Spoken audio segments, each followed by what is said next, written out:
Assalamualaikum warahmatullahi wabarakatuh. Saya Farman Alamsir, NIM 1901020021. Saya dari kelas 3A1 Akuntansi Pagi, mata kuliah Perekonomian Indonesia, dosen mata kuliah Ibu Fitria. Di sini saya akan mempresentasikan materi perekonomian Indonesia dari pertemuan pertama sampai pertemuan ketujuh yang telah saya rangkum dalam satu PowerPoint. Sejarah perekonomian Indonesia. Yang pertama, masa sebelum kemerdekaan. Ciri yang menunjukkan kejayaan perekonomian Indonesia adalah munculnya imperium kerajaan. Letak Indonesia yang strategis menjadikan Indonesia tempat pelayaran niaga antar benua. Pada saat itu diperkenalkannya uang berupa koin dan emas untuk menunjang perekonomian. Perekonomian Indonesia mulai melesat setelah ditemukannya komoditi yang memiliki nilai besar seperti rempah-rempah. Perekonomian Indonesia di zaman kolonial.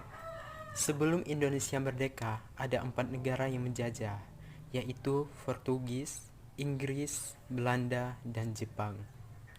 Belanda banyak menanamkan sistem perekonomian di Indonesia. Belanda melimpahkan wewenang kepada VOC untuk mempermudah aksinya di Hindia Belanda. VOC diberi hak oktroi. Adapun haknya yaitu yang pertama hak mencetak uang, yang kedua hak untuk mengangkat dan memberhentikan pegawai, yang ketiga hak menyatakan perang dan damai, yang keempat hak untuk membuat angkatan bersenjata sendiri, yang kelima hak untuk membuat perjanjian dengan raja-raja. Pada tahun 1975, VOC dibubar karena dianggap gagal dalam mengeksplorasi kekayaan Hindia Belanda.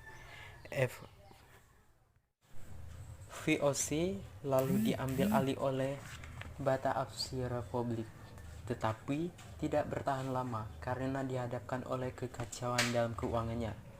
Pada akhirnya Inggris mengambil alih pemerintahan Hindia Belanda pada tahun 1942 sampai dengan 1945.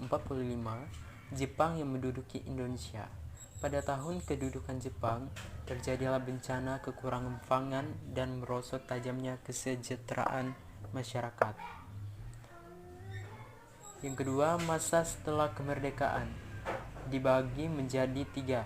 Yang pertama, masa setelah kemerdekaan 1945 sampai 1960. Pada masa ini, kondisi keuangan amat buruk karena inflasi. Pada tahun 1946, pemerintah Republik Indonesia mengeluarkan ORI, Uang Republik Indonesia.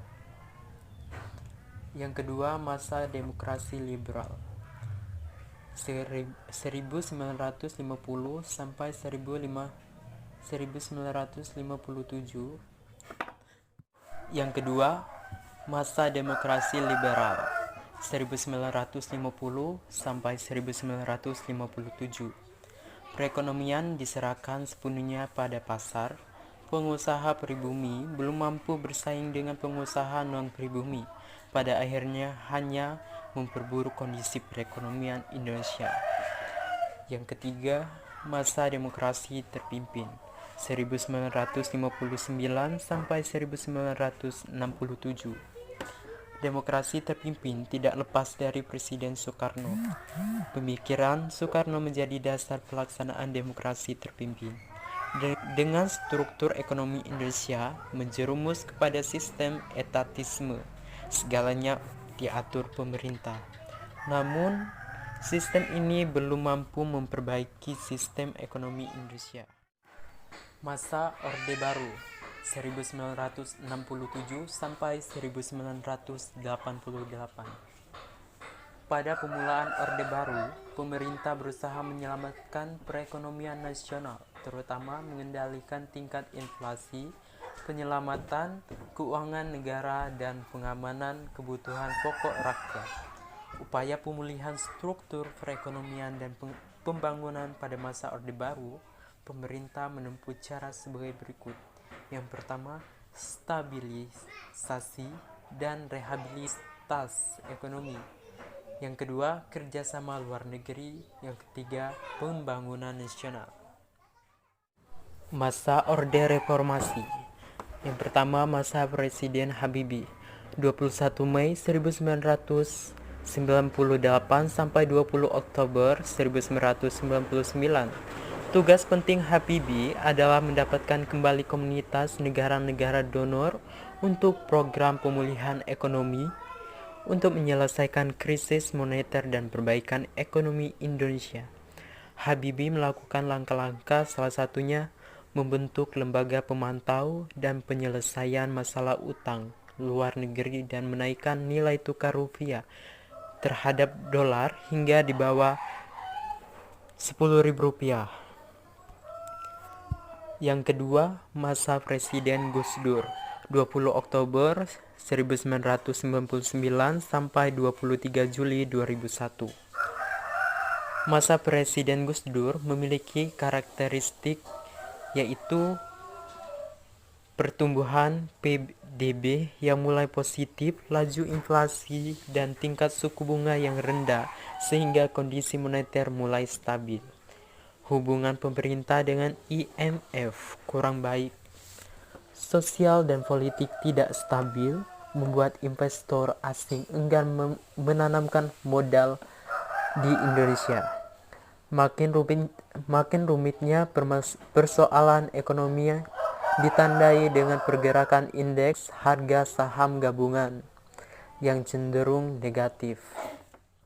Yang ketiga, masa pemerintahan Megawati, 23 Juli 2001 sampai 20 Oktober 2004. Pada masa kepemimpinan Megawati, perekonomian Indonesia mulai mengalami kemajuan, walaupun masih ada beberapa kebijakannya yang memicu kontroversi. Keberhasilannya dan memperbaiki sektor moneter dan membindangi terbentuknya lembaga korupsi. Yang keempat, masa pemerintahan Susilo Bambang Yudhoyono, 20 Oktober 2004 sampai 2014. Perekonomian masa itu sudah mulai membaik dengan angka pertumbuhan ekonomi rata-rata 5% per tahun. Adapun kebijakan Susilo Bambang Yudhoyono yang dianggap kontroversi yaitu kebijakan mengurangi subsidi BBM dialihkan ke subsidi sektor pendidikan dan kesehatan. Kebijakan bantuan langsung tunai BLT kepada masyarakat miskin, namun kebanyakan BLT tidak sampai ke tangan yang berhak. Yang kelima, masa pemerintahan Jokowi, 2014 sampai sekarang. Masyarakat Indonesia menilai pemerintahan Jokowi justru kalah semakin memburuk. Kondisi ekonomi Indonesia sekarang bagi sebagian besar masyarakat menilai buruk dengan 46,11% dibanding tahun sebelumnya. Untuk memulihkan perekonomian Indonesia, Jokowi melakukan beberapa gebrakan sensitif seperti memotong subsidi BBM sebesar 30% dan menghemat anggaran sampai 100 triliun untuk tahun depan. Sistem perekonomian Indonesia. Sistem adalah suatu organisasi besar yang menjalin berbagai subjek atau objek serta perangkat kelembagaan dalam suatu tantangan tertentu. Sistem ekonomi yaitu sistem yang mengatur serta menjalin hubungan ekonomi antar manusia dengan seperangkat kelembagaan dalam suatu tantangan kehidupan. Ada macam-macam sistem perekonomian. Yang pertama, sistem ekonomi liberal, yaitu sistem ekonomi di mana ekonomi diatur oleh kekuatan pasar, permintaan atau penawaran. Salah satu ciri sistem ekonomi liberal yaitu adanya pengakuan terhadap hak individu dan peranan pemerintah dibatasi. Yang kedua, sistem ekonomi sosialis atau komando terpusat, yaitu sistem ekonomi di mana ekonomi diatur negara. Salah satu ciri sistem ekonomi sosialis adalah hak individu tidak diakui dan seluruh sumber daya dikuasai negara. Yang ketiga, sistem ekonomi campuran merupakan penggabungan antara sistem ekonomi liberal dan sosialis. Dalam sistem ini, pemerintah bekerja sama dengan pihak swasta dan menjalankan kegiatan perekonomian. Ciri-ciri sistem ekonomi campuran yaitu kegiatan ekonomi dilakukan oleh pemerintah dan swasta. Transaksi ekonomi terjadi melalui mekanisme pasar, tetapi masih ada campur tangan pemerintah. Ada persaingan, tetapi masih ada kontrol pemerintah. Sistem ekonomi di Indonesia. Secara khusus, sistem ekonomi Indonesia adalah sistem ekonomi yang berdasarkan demokrasi ekonomi. Hal itu sangat jelas diamanatkan oleh Pancasila yang kemudian dikembangkan dalam Undang-Undang Dasar 1945 dan perubahannya secara eksplisit pada pasal 33 ayat 1-5. Sistem ekonomi di Indonesia sangat menentang adanya free trade liberalism, yaitu adanya kebebasan usaha yang tidak terkendali. Etatisme, yaitu keikutsertaan pemerintah yang terlalu dominan. Monopoli, yaitu suatu bentuk pemusatan kekuatan ekonomi pada suatu kelompok tertentu. Pendapatan nasional, pertumbuhan ekonomi, dan struktur ekonomi. Pendapatan nasional adalah jumlah seluruh pendapatan yang diterima oleh masyarakat dalam suatu negara selama 1 tahun. Pendapatan nasional secara konsep, produk domestik bruto dapat dihitung menggunakan 3 pendekatan. Yang pertama, pendekatan produksi. Yang kedua, pendekatan pendapatan. Yang ketiga, pendekatan pengeluaran. Manfaat pendapatan nasional, yaitu yang pertama, menilai prestasi ekonomi suatu bangsa. Yang kedua, menilai perkembangan ekonomi suatu negara dari waktu ke waktu. Yang ketiga, membandingkan perekonomian dengan negara lain. Yang keempat, menerangkan struktur perekonomian negara. Yang kelima, mengetahui pertumbuhan ekonomi dan pendapatan per kapita. Ada beberapa cara untuk menghitung pendapatan nasional. Yang pertama, metode produksi.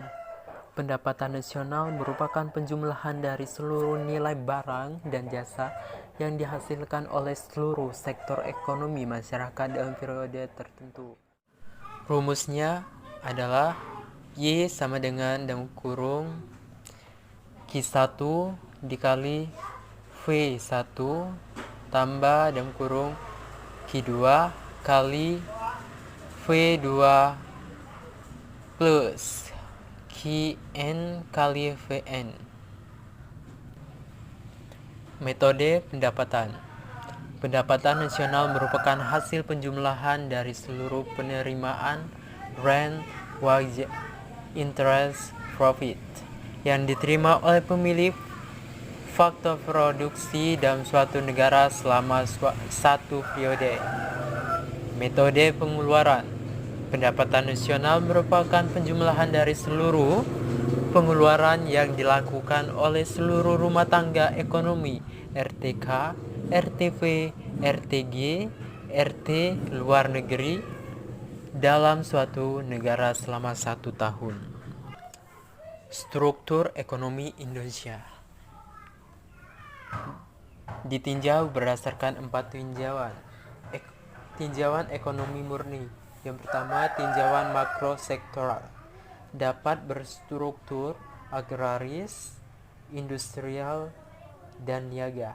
Hal ini tergantung pada sektor produksi yang menjadi tulang punggung perekonomian.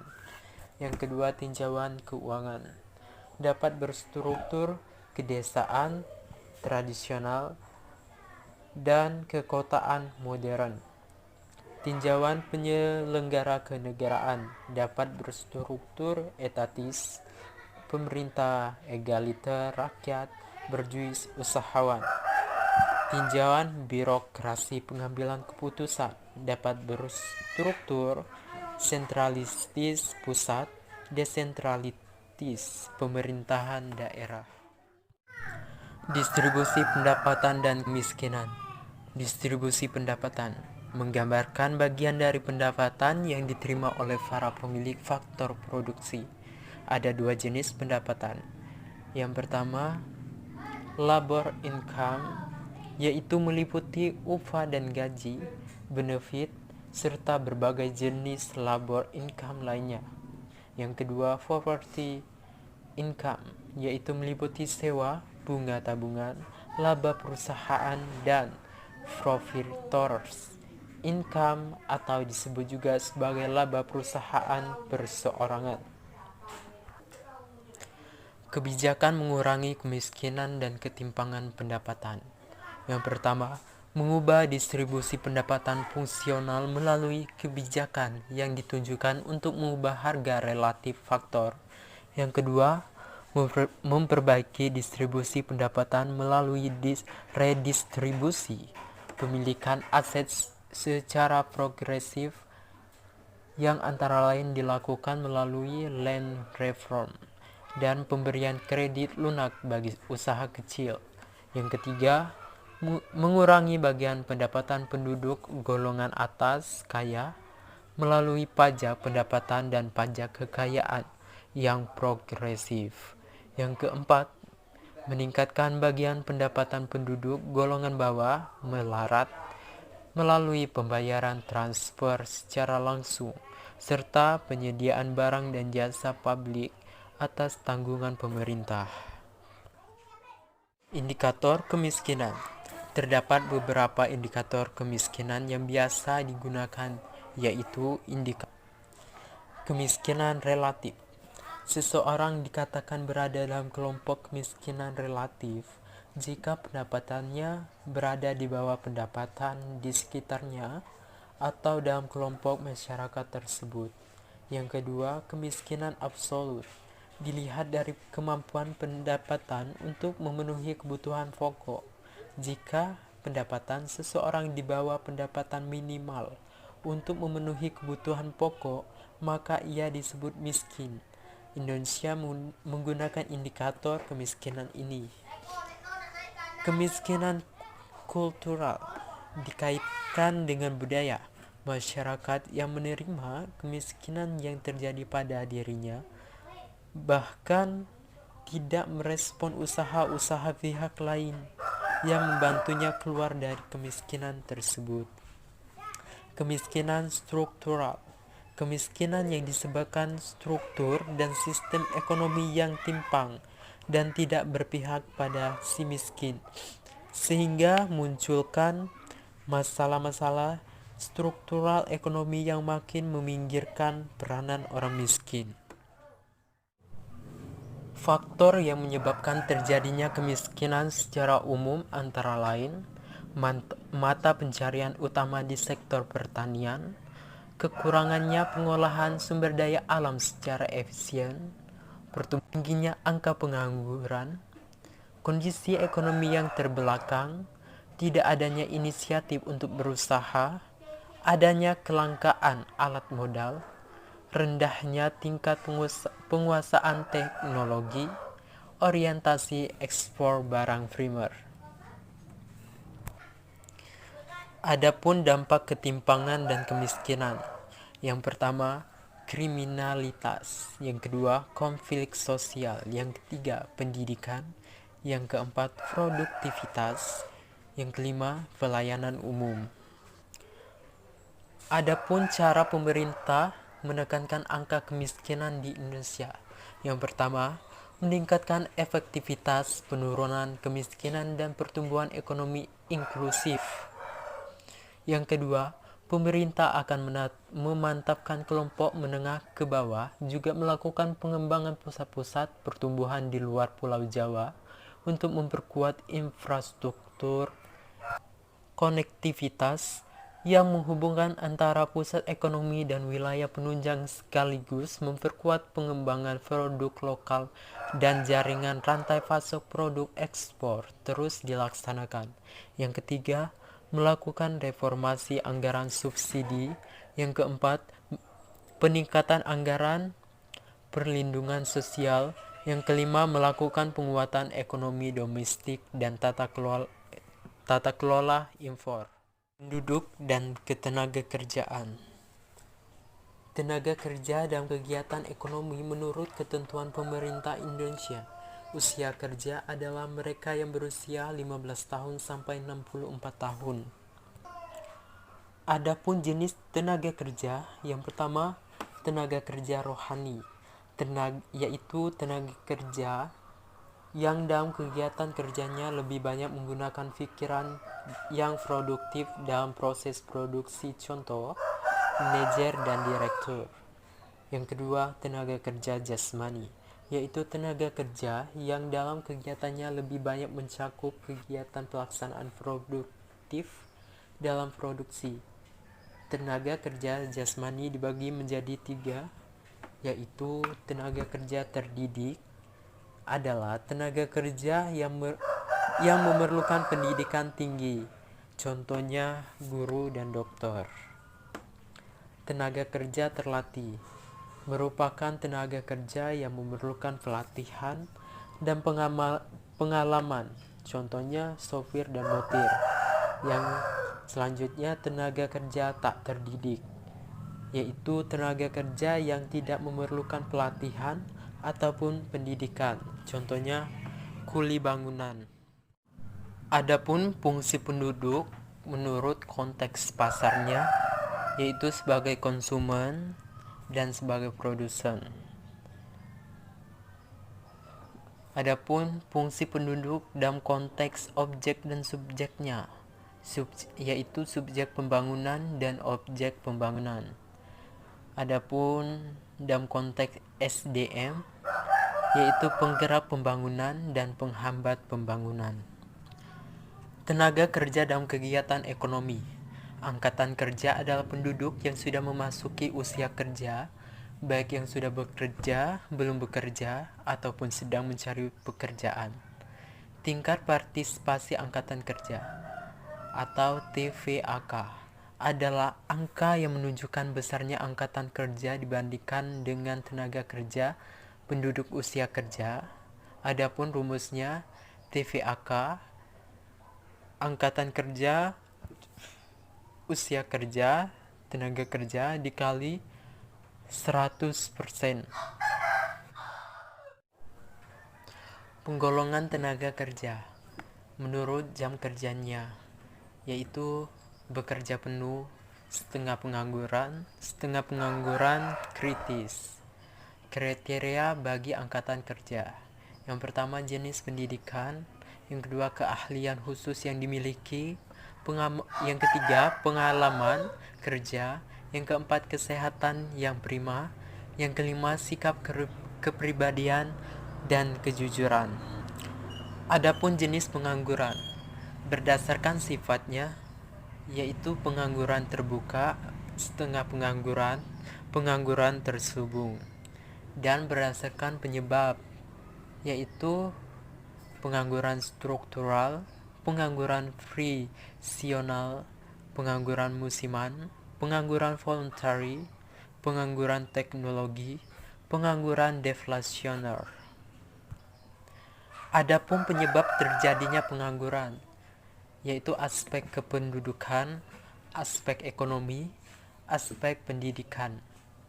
Dan ada dampak pengangguran. Yang pertama, terhambatnya pertumbuhan ekonomi, hilangnya mata pencarian, terjadinya ketidakstabilan sosial, beban psikologis seseorang.